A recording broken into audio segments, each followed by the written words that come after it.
The Catholic Church has had about 40 anti-popes in church history. An anti-pope is an uncanonically elected, quote, pope. That is a person claiming to be pope who has not been legally elected. The Catholic Church has infallibly taught that a heretic cannot be a true pope. The reason for this is that a pope is a member of the Church and the visible head of the Church, but a heretic places himself outside the Church and ceases to be a member of the Church. Thus a heretic cannot be the pope. This is why the Code of Canon Law, Pope Paul IV, St. Francis de Sales, St. Alphonsus, and St. Robert Bellarmine all teach that a heretic cannot be a pope, and if a true pope were to become a manifest heretic, he would cease to be the pope. This teaching is rooted in the infallible dogma that a heretic is not a Catholic and is not a member of the Church. St. Francis de Sales, quote, "Now when he, the Pope, is explicitly a heretic, he falls ipso facto from his dignity and out of the Church."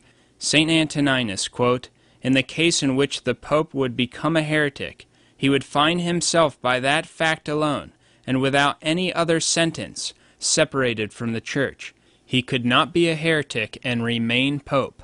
Pope Paul IV taught the same thing in his bull Cum ex Apostolos Officio, that no Catholic can accept a person as a pope who can be shown to be a heretic. We believe that one reason that Our Lady may have appeared on May 13th is that it is the feast of St. Robert Bellarmine. St. Robert made the most famous statements in church history on how if the Pope became a manifest heretic, he would cease to be the Pope. St. Robert Bellarmine, quote, "A Pope who is a manifest heretic automatically ceases to be Pope and head, just as he ceases automatically to be a Christian and a member of the Church. Wherefore he can be judged and punished by the Church. This is the teaching of all the ancient fathers, who teach that manifest heretics immediately lose all jurisdiction."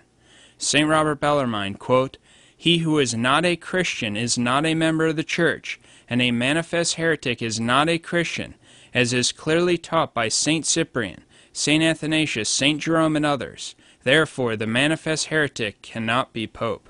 Pope Pius XII, Mystici Corpus Christi, number 23, June 29, 1943, quote, "For not every sin, however grave it may be, is such as of its own nature to sever a man from the body of the Church, as does schism or heresy or apostasy." Pope Innocent III, Eis Exempla, December 18, 1208, quote, "By the heart we believe, and by the mouth we confess the one Church, not of heretics, but the Holy Roman Catholic and Apostolic Church, outside of which we believe that no one is saved."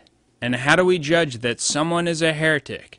St. Robert Bellarmine, quote, "For men are not bound or able to read hearts, but when they see that someone is a heretic by his external works, they judge him to be a heretic pure and simple, and condemn him as a heretic."